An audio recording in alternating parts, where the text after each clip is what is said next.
So there's this swan. Just sitting on Cootes. I think it's injured. It's got this weird look. Kind of a shifty look.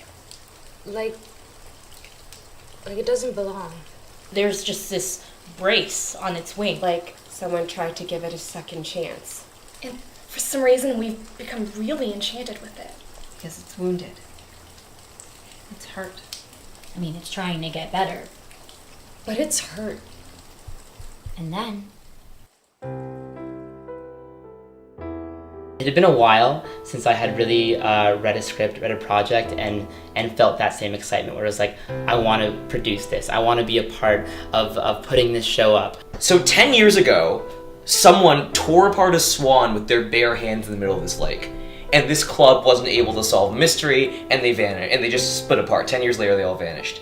So this show is about the queer conservation society of Hamilton has come back together after 10 years to try to reclaim their worth by solving this one last mystery together.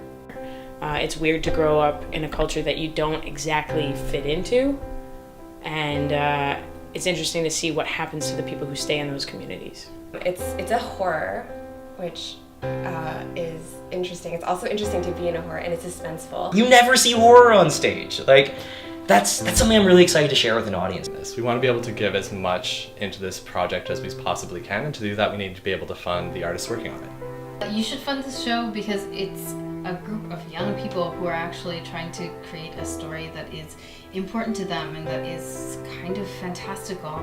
the next generation is also just as diverse. The next generation has diverse stories to tell and a large range of stories to tell. So when you fund diverse artists, you fund the next generation and you fund the next generation of stories. There's not just this company, not just myself, not just the people you see in this video, but everybody who comes to see the show and takes something from that. You're funding an opportunity for people to see themselves on stage, and I think that's really important.